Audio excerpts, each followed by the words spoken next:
ভারতীয় দর্শন আমরা দেখছিলাম প্রশ্ন উত্তর পর্ব। আজকে ক্লাস নাম্বার রয়েছে 13। ঠিক আছে, তো তোমরা অনেকে ভিডিও দেখছো, ভিডিওতে একটা লাইকও করছো না, তো লাইক করে দিবে। চ্যানেলে নতুন হলে অবশ্যই চ্যানেলটি সাবস্ক্রাইব করে দিবে।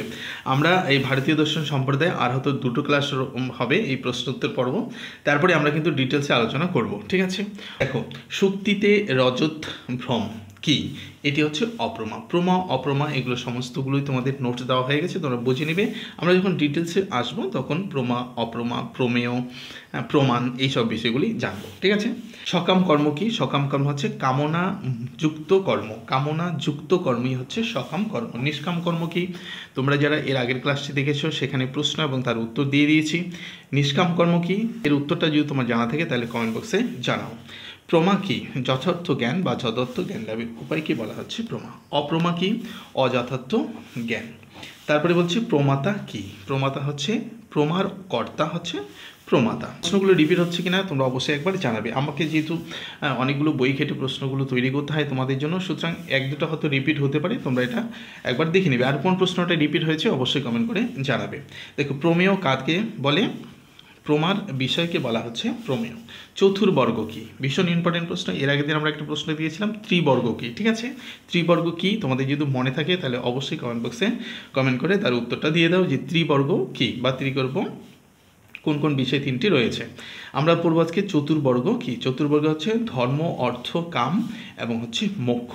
এটা হলো চতুর্বর্গ। ঠিক আছে, মোক্ষ কথা মানে হচ্ছে মুক্তি।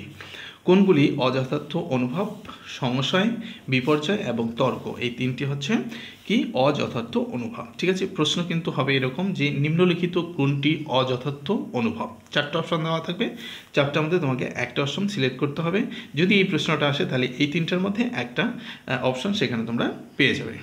রাইট, পরেরটা দেখবো 70 নম্বর। চারবাক দর্শনের মোক্ষ লাভের কয়টি উপায় রয়েছে? অর্থাৎ চারবাক দর্শনের মুক্তি লাভের কয়টি উপায় রয়েছে?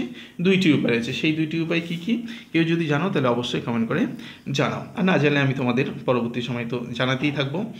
ঘটকে ঘট হিসাবে জানা যায়, ঘটকে ঘট হিসাবে জানা যায়। ঠিক আছে, ঘট পট এই জাতীয় প্রশ্ন, এটা ঘটকে ঘট হিসাবে জানা যায়। এটা কোন কি? এটা হচ্ছে প্রমা। 72 নম্বর প্রশ্ন দেখব, চারবাক মতে প্রমাণ কোনটি? চারবাক মতে প্রমাণ কোনটি? চারবাক মতে প্রমাণ হচ্ছে প্রত্যক্ষ। চারবাকরা বলেছেন প্রত্যক্ষেই একমাত্র প্রমাণ। ঠিক আছে, তাহলে প্রত্যক্ষেই একমাত্র প্রমাণ এই কথাটি কারা বলেছেন বা কোন সম্প্রদায় বলেছেন? চারবাক সম্প্রদায় এই কথাটি বলেছেন। অর্থাৎ প্রশ্নটা ঘুরিয়েও আসতে পারে যে প্রত্যেকেই একমাত্র প্রমাণ বা প্রত্যক্ষ প্রমাণ এই কথাটি কে বলেছেন? চারবাক দার্শনিক বা চারবাক সম্প্রদায়রা। অথবা প্রশ্নটা যেরকম আছে সেরকম আসতে পারে যে চারবাক মতে প্রমাণ কোনটি? এটা হলো প্রত্যক্ষ।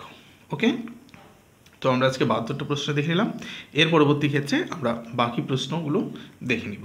রাইট, তো তোমরা যারা এখনও ভিডিওটি লাইক করোনি অবশ্যই একটি লাইক করে দাও, বন্ধুদের মাঝে শেয়ার করে দিব। আর চ্যানেলে যদি তুমি নতুন হয়ে থাকো তাহলে অবশ্যই চ্যানেলটি সাবস্ক্রাইব করে দিও।